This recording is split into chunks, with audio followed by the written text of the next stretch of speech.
Very good morning बच्चों। आज हम आपको कीमत प्रभाव के बारे में बताएंगे। प्राइस इफेक्ट, कीमत प्रभाव किसे कहते हैं। अभी तक हमने आपको आय प्रभाव,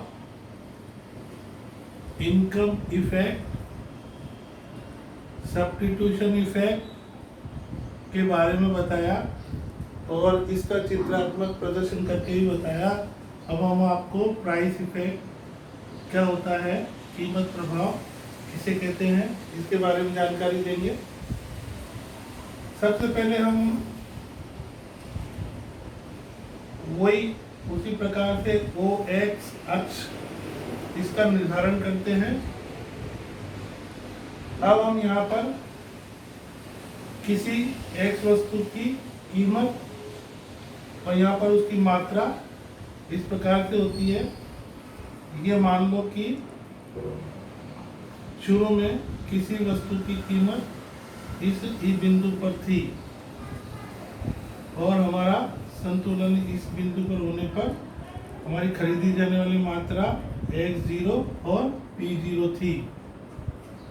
अब हम ये देखेंगे कि यदि X वस्तु की कीमत में गिरावट हो जाती है, यानी कि X वस्तु की कीमत गिरती है, तो X वस्तु की कीमत गिरने पर इसका असर क्या होगा।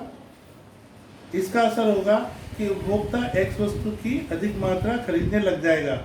तो X वस्तु की अधिक मात्रा खरीदने लगेगा तो हमारी ये रेखा जो ई बिंदु पे, इसको मान लो RT है, ये शिफ्ट होकर के इस तरीके से यहाँ आ जाएगी और हमारा नया बिंदु इस E1 पर आ जाएगा और ये हमारा नया संतुलन इस जगह हो जाएगा इस तरीके से।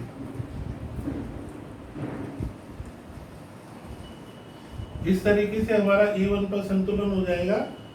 तो हम ये देखेंगे कि कीमत घट करके P1 हो गई और वस्तु की मात्रा X1 हो गई, यानी कि वस्तु की कीमत घटने पर हमने उसकी अधिक मात्रा खरीदना शुरू कर दिया।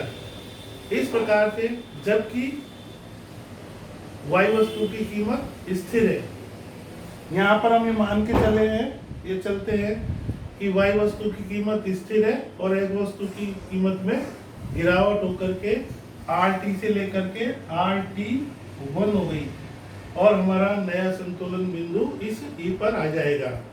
इस प्रकार से एक वस्तु की कीमत, माना कि यहाँ पर चित्र में दिया गया है कि Y वस्तु की कीमत स्थिर है और X की कीमत इसमें गिरावट हो गई है, तो गिरावट होने के पश्चात हमारा नया संतुलन बिंदु E1 पर आ गया है। और इस प्रकार से E1 पर आना, तो इसका मतलब हुआ कि हिग्स के अनुसार यहाँ पर ये कीमत प्रभाव कहलाएगा। ये कीमत प्रभाव जो होता है कि एक वस्तु की कीमत के अंदर गिरावट होने के कारण होता है, जबकि Y वस्तु की कीमत स्थिर रहती है। इस प्रकार यहाँ पर ये माना जाता है कि price effect equal to substitution effect plus income effect. Income effect के बराबर होता है, अर्थात प्रतिस्थापन प्रभाव और आय प्रभाव यदि दोनों को मिला दिया जाए तो ये कीमत प्रभाव होता है। ये हिग्स के सिद्धांत में निहित है। अब ये आगे चल करके थोड़ा डेवलप इसने हिग्स के बाद स्लोट्स्की ने भी किया, लेकिन थोड़ा सा उसमें चेंजेस है, वो आपको हम उसी समय बताएंगे जब इन चित्रों का हम एक इंटीग्रेटेड करेंगे या इनको एक साथ बनाएंगे।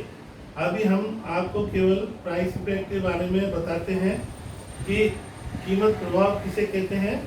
और इस रेखा को जैसे कि हम जोड़ते हैं कि इस बिंदु को लेकर के और इस बिंदु को जोड़ दो, तो ये प्राइस कंजंक्शन कर्व कहलाता है, PCC, प्राइस कंजंक्शन कर्व, यानी कि कीमत उपभोग रेखा कहलाती है। जिस प्रकार से इनकम कंजम्पशन कर्व होता है, इसी तरीके से प्राइस कंजम्पशन कर्व भी होता है। तो ये जो चित्र है इस चित्र के माध्यम से हम जो है कीमत प्रभाव किसे कहते हैं इसके बारे में ही हमें जानकारी मिलती है। कीमत प्रभाव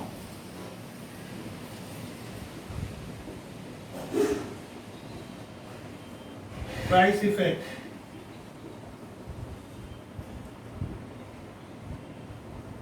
प्राइस इफेक्ट के बारे में ही जानकारी कल हम आपको नेक्स्ट टॉपिक में इसको इंटीग्रेटेड करके बताएंगे कि किस प्रकार से इसको यदि एक साथ जोड़ा जाए, यानी कि कीमत प्रभाव प्लस आय प्रभाव को जोड़ दिया जाए तो प्रतिस्थापन प्रभाव शो होता है। इसके बारे में जानकारी हम आपको नेक्स्ट टॉपिक में देंगे। That's all.